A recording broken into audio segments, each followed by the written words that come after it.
In today's video, I'm going to teach you how to blur video sections in CapCut PC. If you need to hide a private email handle, a password field, or any other sensitive information showing on your screen, this is one of the easiest ways to do it inside CapCut on PC.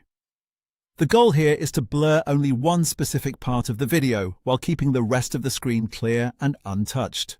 We're going to do that using a simple overlay method, and once you see it, it's very straightforward. Start by going down to your timeline and selecting your main video clip.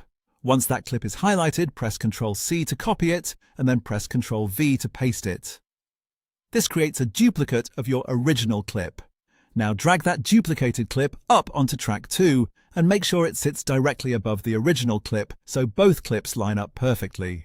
This alignment matters because the top clip is going to carry the blur effect, while the bottom clip stays normal. Next, move your mouse to the top left menu area and click on the Effects tab. Inside the search bar, type blur and press Enter. You should see the basic blur effect appear in the results. Drag that blur effect down onto the duplicated clip on track 2.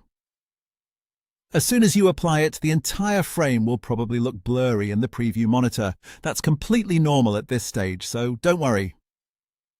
The next adjustment is what limits the blur to only one area. Now click once on the blurry clip on track 2 so its settings are active. Then go to the top right Properties panel, choose Video and open the Mask tab. From the available mask shapes, select Rectangle. The moment you do that, a masking box will appear in the preview window. Go to the preview monitor and use the blue frame handles around that rectangle to resize and reposition it. Drag the box over the exact area you want to hide, such as a text field or another piece of private information. As you adjust it, only that selected section remains blurred while everything else stays sharp and visible. This gives you a clean, professional-looking result without affecting the rest of your video. Take a moment to position the mask carefully so it fully covers the sensitive area. A precise fit will make the edit look much better and help ensure nothing private remains visible. And that's it. You've now blurred a specific section of your video in CapCut on PC using a fast and effective method. Your screen stays clean, your private information stays hidden, and your edit is complete.